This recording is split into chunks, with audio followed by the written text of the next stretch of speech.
بسم اللہ الرحمن الرحیم۔ السلام علیکم، welcome to my YouTube channel. آج ہم بات کریں گے استخارے کی اور استخارے کی نماز کی۔ ہم جب بھی کوئی کام کرنے کا ارادہ کریں تو اللہ تعالیٰ سے صلاح کریں، اور اسی صلاح لینے کو استخارہ کہتے ہیں۔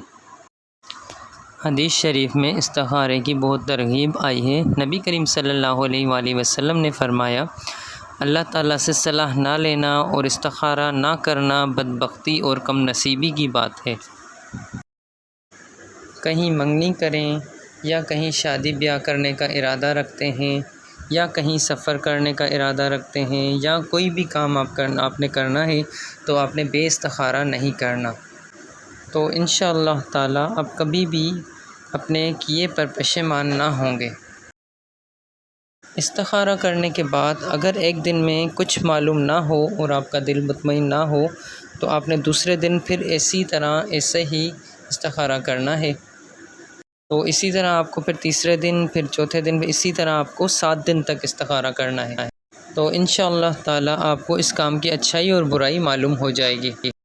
اگر آپ کو حج یا عمرے پہ جانا ہے تو آپ نے اس کے لیے استخارہ نہیں کرنا کہ میں حج پہ جاؤں یا نہ جاؤں یا عمرے پہ جاؤں یا نہ جاؤں، بلکہ آپ نے اس طرح کرنا ہے کہ فلاں دن میں حج پہ جاؤں یا نہ جاؤں، اس طرح استخارہ کرنا ہے آپ نے۔ استخارے کی نماز کا طریقہ یہ ہے کہ پہلے 2 رکعت نفل پڑھیں، اس کے بعد خوب دل لگا کر یہ دعا پڑھیں، بسم اللہ الرحمن الرحیم، اللہم انی استخیرک بعلمک واستقدرک بقدرتک واسألک من فضلک العظیم فإنک تقدر ولا اقدر وتعلم ولا اعلم وانت علام الغیوب اللہم ان کنت تعلم ان ھذا الامر۔ اب یہاں پر آپ نے اپنے مقصد کے لیے سوچنا ہے، جو بھی آپ کا مقصد ہے، شادی کے لیے آپ استخارہ کر رہے ہیں، نوکری کے لیے یا کہیں سفر کے لیے، تو اس کے بارے میں آپ نے یہاں پر خیال کرنا ہے۔ اس کے بعد آپ نے دوبارہ دعا کو شروع کرنا ہے، خیر لی فی دینی و معاشی و عاقبت امری فاقدرہ لی ویسرہ لی ثم بارک لی فیہ وان کنت تعلم ان ھذا الامر۔ پھر دوبارہ آپ نے اس جگہ پر ٹھہرنا ہے اور اپنے مقصد کا خیال کرنا ہے، جو بھی آپ کا مقصد ہے استخارے کا۔ اس کے بعد دعا کو آپ نے مکمل کر لینا ہے۔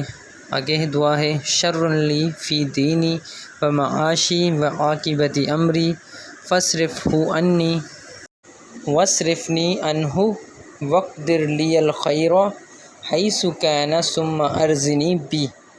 یہ دعا مکمل پڑھ کے آپ نے اس کے بعد پاک صاف بچھونا بچھا کر قبلے کی طرف منہ کر کر باوضو ہی آپ نے سو جانا ہے۔ جب صبح سو کر اٹھیں تو جو بھی دل میں مضبوطی سے آئے وہی بہتر ہے، آپ کو اسی کام کو کرنا چاہیے۔ اگر آپ کا کوئی بھی سوال ہے تو آپ کمنٹ باکس میں پوچھ سکتے ہیں، انشاءاللہ آپ کو اس کا جواب دیا جائے گا۔ جزاک اللہ۔